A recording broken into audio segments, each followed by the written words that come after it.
I'm the new kid on the block here at Beatlick Press, and Bruce, I want to thank you for including me in this. It means the world to me, and John Roach managed to give me a little moment of glory out there in Los Angeles for the AWP Book Fair, but nothing means more to me than being here in front of people who knew Joe.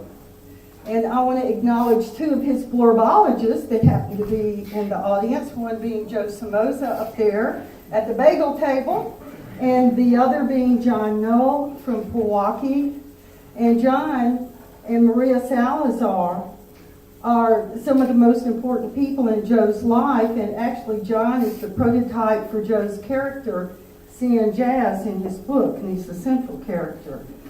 So I'm going to be as brief as possible. I have got my little speech down to 4 different sections, and I just want to quickly first read my favorite track from Joe's book, which is track 27.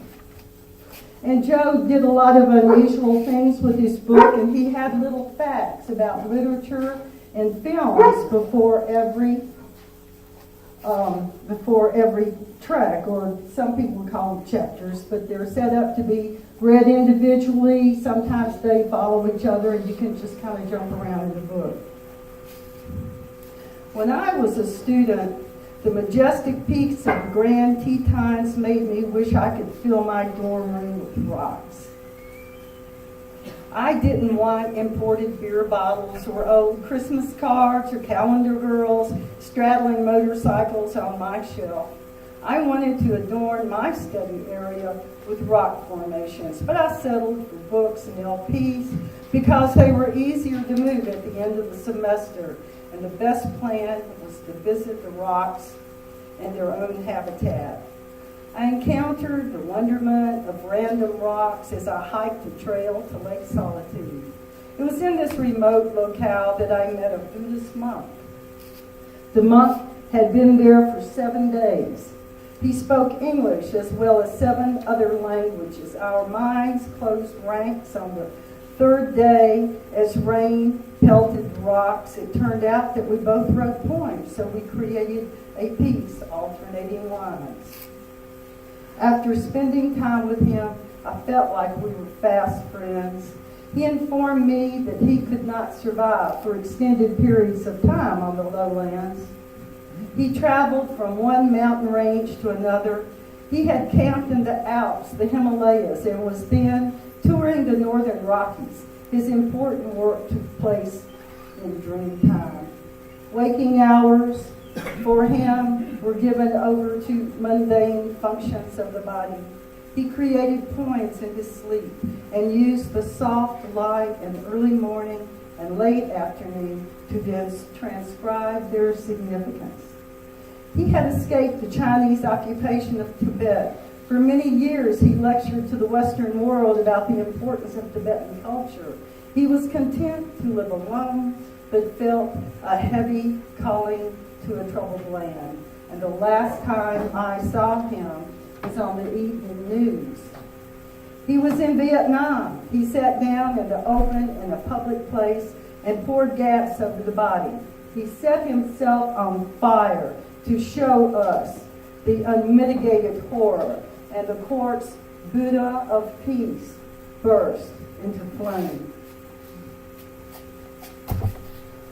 So I spoke to Joe's brother yesterday, and I asked him, where do you think Joe developed this love of literature? Because Joe basically only did 3 things. He was a very simple person. He loved to read, he loved to write, he loved to do videos. And he didn't really cloud his mind with a lot of other unnecessary things like his telephone number or his address, because that was up to me to remember, because his brain was occupied with greater things than those sort of mundane trivialities. But so Joe, when he started reading really young, and Paul, his brother, says that he would take his textbooks, he would have paperbacks, but he would put them inside his textbooks. So his parents always thought he was studying his homework.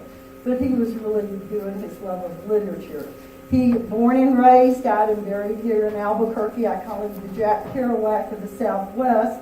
And he was here in the early 70s and 80s.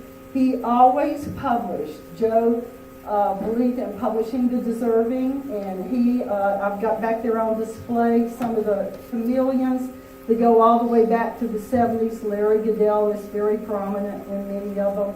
Holly Wilson and other people too numerous to name here, but Joe loved literature. He loved publishing other people's works. And Joe, the Dead Poets Society of America drove all the way from Maine to come and commemorate his grave out at the Evangelico Cemetery.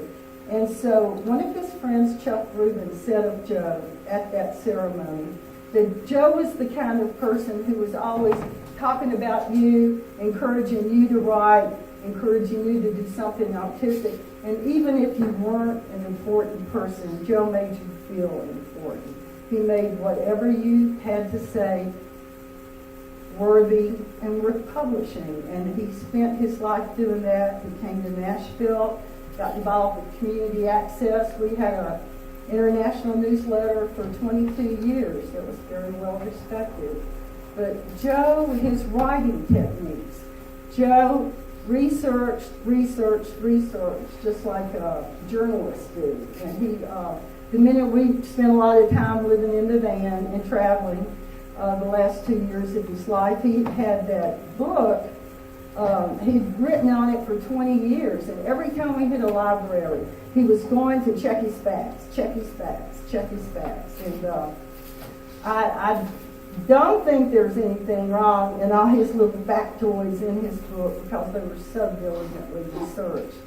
And Joe got pancreatic cancer, and he was dead in 10 weeks. And so my press got established in order to publish Joe's book. And Gary Brower took us into his home in Placitas, Gary and Jim Gay, and when Joe was dying of cancer, and gave me a place to work on the book and get it downloaded to create space. And the other thing I want to say is people will say, well, how do you ever expect to ever have another boyfriend when somebody comes over and here's your old boyfriend and all these pictures are everywhere, his books are everywhere? Well, Joe left me a literary heritage.